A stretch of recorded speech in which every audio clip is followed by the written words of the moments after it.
Hi everyone and welcome to Fresh from My Garden. Today I'm sharing a very beautiful flowering plant that will grow back in your garden every season, and these are the Rajnigandha or the tuberose flowers that bloom in clusters, and they are really beautiful. And I'll share some plant care tips for these wonderful flowers that we can grow easily in our garden. Rajnigandha, also known as tuberose, is a flowering plant that blooms mostly during the summer time, and they are in bloom in the garden usually around the months of June, July, and August. And they are grown from bulbs, so they come back every year and they bloom during the summer season, giving us a lot of flowers that grow in clusters. So these flowers grow from stalks that come up from the bulb, and they produce a lot of flower buds that don't all bloom at the same time. So once these buds are formed, you can see that every day a few of the buds start to open up and these flowers stay in bloom for a few weeks. So they look really beautiful in the garden since they don't just bloom for a day and they remain in bloom for a few weeks and they look fresh.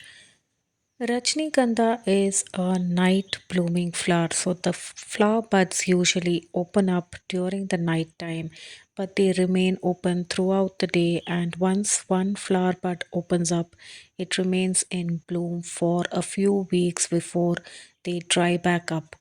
The bulbs produce these tall stalks that produce a lot of flower buds.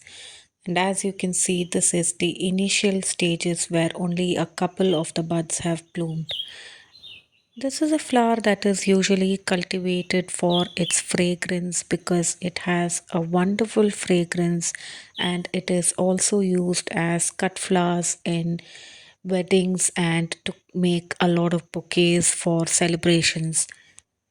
They are really easy to grow from bulbs and they can be planted in containers or in the ground.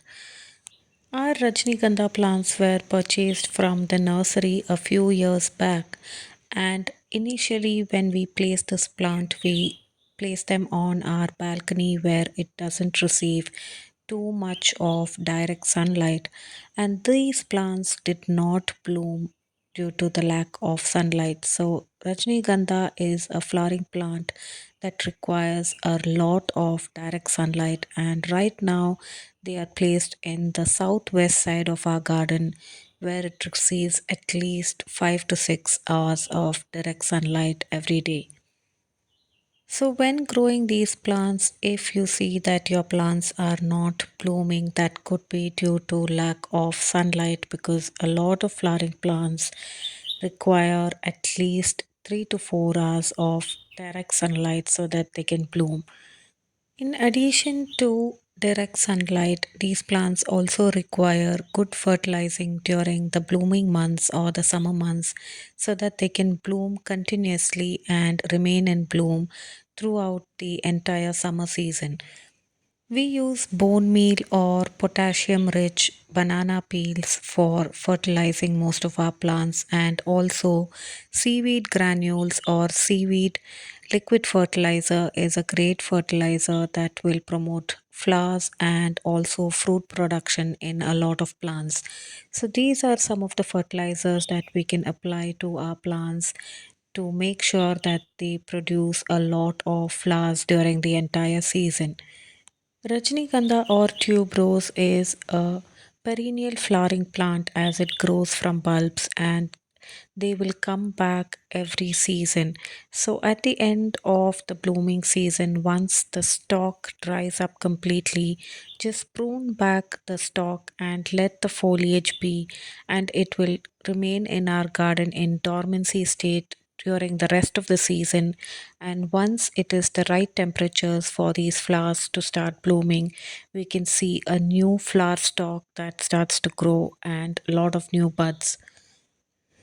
These are long lasting, beautiful, fragrant flowers that we can use as cut flowers in our home. And also they are used in a lot of celebrations and weddings. So I hope you liked a view of these beautiful flowers from our garden.